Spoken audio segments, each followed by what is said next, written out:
savez ce que je vais dire. Vous le savez déjà. Victoire du Barça, les amis, 3-2 à l'extérieur. Un très beau spectacle, un grand match de Ligue des Champions et une très belle victoire qui va faire énormément de bien au Barça. Débrief à chaud, c'est parti.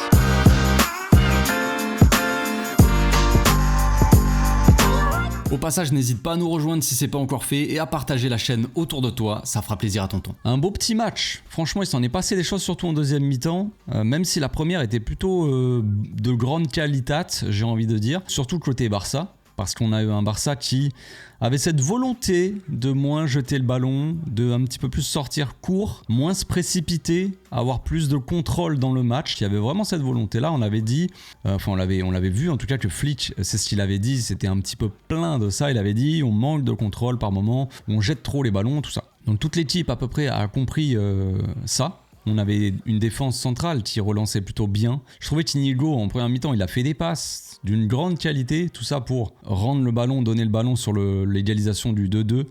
Dommage, assez catastrophique. Kubarsi a donné un péno en plus, donc je trouvais cette défense vraiment très forte en première mi-temps. Très bon dans les duels. Kubarsi a eu beaucoup de mal. Enfin, il n'a pas eu beaucoup de mal, il a eu beaucoup de travail face à Guirassy qui était beaucoup de son côté, qui essayait de peser de tout son poids parce que c'est un grand gabarit. Kubarsi, voilà, il est jeune aussi, c'est pas le gars le plus agressif peut-être, et encore que donc Guirassy est un petit peu plus allé se frotter à Kubarsi qu'à Inigo Martinez, et pourtant Kubarsi il faisait du bon taf au début avec une grande interception à un moment donné là, lui à un moment il prend le ballon, il va de manière assez agressive quoi, et franchement belle récupération. Donc on a une première mi-temps où vraiment la défense est top, et la deuxième mi-temps penalty de Kubarsi, c'est là que tu vois qu'il a 17 ans. C'est sur cette action-là tu te rends compte que finalement, j'avais oublié, tiens. Mais Kubarsi, il a 17 ans, oui. Effectivement. Et puis Inigo Martinez qui fait une relance complètement éclatée, qui n'a pas forcément eu beaucoup d'aide non plus sur sa relance, pas beaucoup de disponibilité peut-être, je sais pas. Ça s'est passé très vite. Voilà, il balance un petit peu le ballon, perte de balle. On joue le hors-jeu alors qu'on ne doit pas forcément. Kubarsi qui essaie de remonter au dernier moment, mais c'est trop tard. Il faut pas remonter, là tu peux plus. Donc ça c'est mal joué aussi. 10 minutes de la fin du match, tu joues le hors-jeu comme ça sur un truc comme ça, c'est pas la chose à faire. Et puis Peña en plus il sort de manière assez désespérée.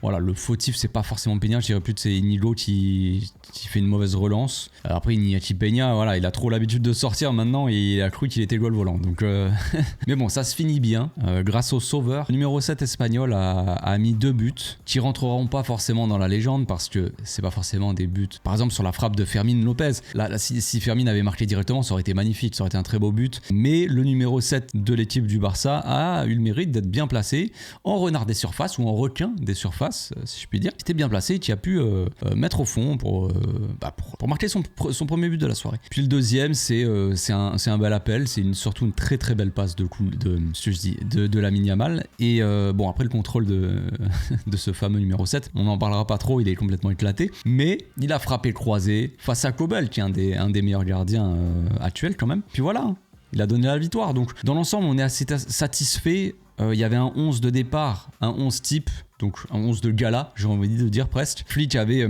cette volonté de mettre la meilleure équipe possible, en tout cas sur le papier ou actuel, en termes de forme, tout ça. Un Dani Olmo, tout ça.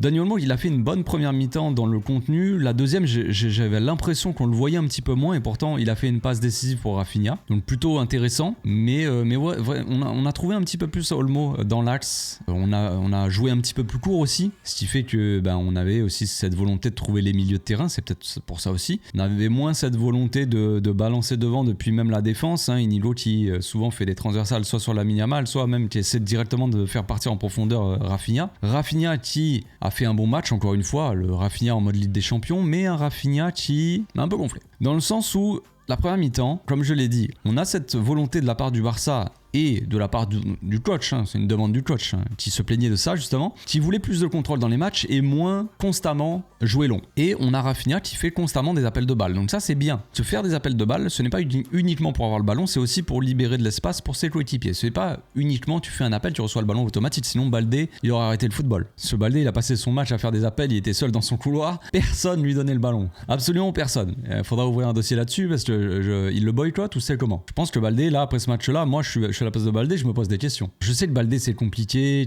ses centres sont pas toujours de bonne qualité, même ses contrôles, tout ça, c'est pas, il a pas une finesse de Pedri, tu vois, qui va faire un beau contrôle, il a pas des centres comme Jordi Alba ou tu vois des mecs comme ça. Ok, mais quand il est tout seul dans son couloir, au bout d'un moment il faut jouer sur lui, il faut aussi tester les choses. Attaquer le côté droit, on a compris, on sait faire, hein, Lamine Yamal, merci. Mais côté gauche, il serait temps aussi de temps en temps de proposer, jouer un peu là-bas quoi. Enfin bref, donc le 11 type, voilà, on en a parlé. Flick il voulait mettre une belle équipe. Dortmund, on sait qu'ils avaient quelques absents, Adeyemi, qui d'autre, Julian Brandt aussi, qui était pas forcément prêt pour le match. Voilà. Après, il y avait quand même une belle équipe sur le papier et une équipe qui nous a posé des problèmes, on le sait. Surtout les ailiers. Surtout les ailiers. Gittens, qui a un petit peu été éteint par Koundé en première mi-temps, qui a fait une bien meilleure deuxième d'ailleurs, mais surtout le Duranville. Qui es-tu, Duranville?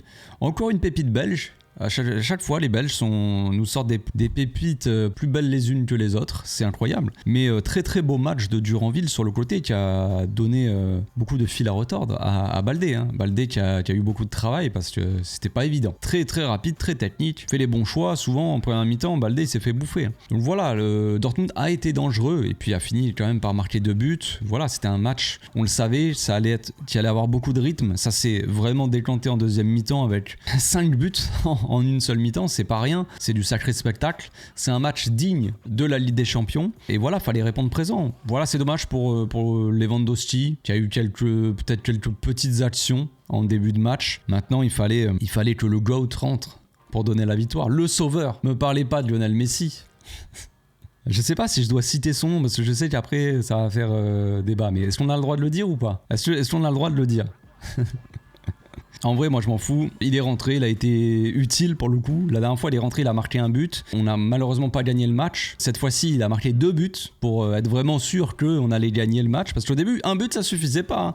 Je me suis presque demandé, mais est-ce qu'on est maudit? Est-ce que vraiment à chaque fois que Ferran Torres marque, j'ai dit son nom, c'est Voldemort le type. À chaque fois que Ferran Torres marque, est-ce qu'on est maudit et après on peut pas gagner, tu sais? Il marque, mais on gagne pas. Et là, il a mis 2 buts. Donc peut-être qu'à chaque fois, il faut y mettre 2 buts et non pas un seul, sinon ça ne suffit pas. Mais grand match de Lamine Yamal aussi, évidemment, qui est sur toutes les occasions quasiment à chaque fois. Sur le but de Rafinha, j'ai failli hurler parce que franchement, Lamine est complètement seul. Heureusement que Rafinha marque et très beau but, tout ça. Mais franchement, Lamine Yamal était seul. Et puis sur les 2 autres buts, hein, c'est un travail, encore une fois, évidemment collectif, mais Lamine Yamal à chaque fois est dans les actions. C'est lui qui lance Koundé qui fait un très beau centre aussi. Frappe de Ferran Torres qui reprend et puis après la dernière passe, le dernier but, la passe de Lamine Yamal, c'est un caviar, c'est un pur caviar quoi, magnifique. À la limite du hors-jeu, l'appel est bon, on le sait, les appels de Ferran généralement c'est bon. Le contrôle derrière il est éclaté, ça on pouvait s'y attendre. Bon appel, contrôle éclaté. Mais but, ascenseur émotionnel un petit peu. T'es là, tu dis oui, bien joué, après t'es là, non, et après t'es là, oui.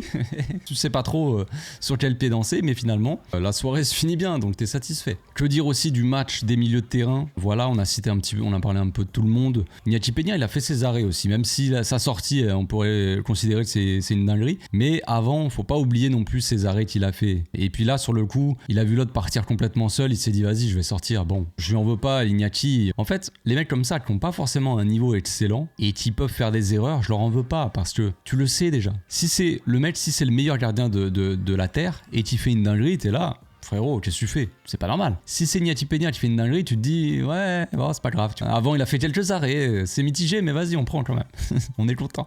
Et Koundé, voilà, comme j'ai dit, il avait fait un bon travail sur Gittens, mais après, on va passer au milieu, Casado, Pedri. On a parlé un peu d'Olmo qui a été un petit peu plus trouvé, qui a fait quelques différences. J'ai préféré le Olmo début de match. Surtout, il a été intéressant. Après, on le voyait, mais moins, ou par séquence des fois, mais pas totalement. Mais gros travail de Casado et Pedri à la récupération. Hein, Casado, gros travail dans la récupération. Encore, je sais pas combien il a récupéré de ballons dans le match. J'ai pas trop vu ça, mais j'ai pas vu les stats. Mais gros travail de Pedri dans la construction, gros travail de Casado dans pressing aussi. Il y a eu un très bon pressing de la part de l'équipe. C'est aussi pour ça qu'on a réussi à avoir cette impression de solidité assez longtemps longtemps dans le match, évidemment la fin de match elle est un peu plus compliquée, mais encore une fois, si la fin de match elle est aussi compliquée que ça, les amis, c'est que Dortmund a poussé, ils étaient boostés par leur public, ils étaient en train d'être menés au score, et encore une fois, on va parler un peu de la fraîcheur du Barça, mais on sait que le Barça en ce moment ils ont un petit coup de mou, et que niveau fraîcheur, c'est pas le début de saison où on avait vraiment les joueurs qui étaient en forme, on le sait. Donc là il y a eu pas mal de rotations, il y a Eric Garcia qui est rentré, Frenkie de Jong, Fermin, qui d'autre, Ferran, voilà, il y a pas mal de joueurs qui sont rentrés, on a sorti Pedri, on a sorti Olmo, on a sorti Rafinha même, si Lamine, il y a Povitor aussi qui est rentré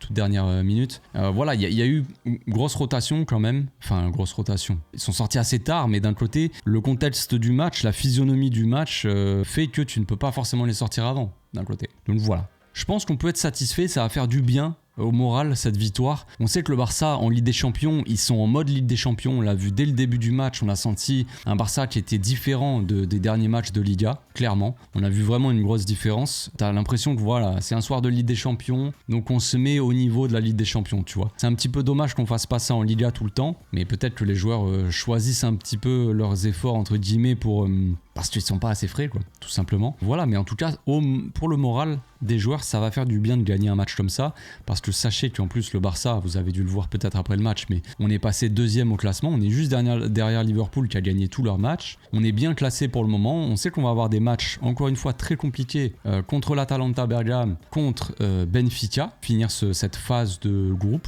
on va appeler ça comme ça, cette première phase de Ligue des Champions, donc c'était important d'aller gagner contre Dortmund à l'extérieur. On va avoir Atalanta, je crois que c'est à domicile, et Benfica, je crois que c'est à l'extérieur, donc ça sera pas des matchs faciles. L'Atalanta, on a vu que c'était très compliqué, le Real, ils ont gagné certes hier, mais ils ont eu beaucoup de mal contre eux. On sait que c'est une bonne équipe. Ils ont Lookman là. Koundé, il va encore avoir du taf, hein, les gars. Koundé, il s'arrête jamais d'avoir du taf. Beaucoup de travail, Koundels. Mais on peut être satisfait. On peut être fier de nos joueurs, les amis. Ils se sont donnés. Certes, on a pris des buts. Ça peut arriver aussi dans le football. Hein. On ne peut pas être parfait, surtout dans la forme actuelle de l'équipe. Moi, j'en veux pas spécialement aux joueurs d'avoir encaissé parce que c'est compliqué. Surtout qu'on a fait une erreur bête de débutant sur le penalty. Hein. La faute, elle est bête. Il y aurait pu avoir un autre péno. Hein. La petite tirette d'Inigo Martinez, là, sur le Guirassy. Attention, parce que personnellement, quand je vois ça, je me dis, s'il y a penalty, moi ça me choque pas, personnellement. Je préfère être objectif avec vous. Mais c'était léger et je pense pas qu'il l'aurait eu. Je pense que Peña était dessus. Mais attention, parce que franchement, à quelques centimètres ou quelques situations légèrement différentes, ça se trouve, il y a péno. S'il tire un petit peu plus, que le goal sort un petit peu moins, que lui, il est un petit peu plus sur le ballon, l'attaquant, ça peut faire péno. Donc attention aux erreurs bêtes comme ça. Je vous souhaite une bonne soirée. On se retrouve demain pour l'analyse. D'ici là, dormez bien sur vos 2 oreilles. Ciao.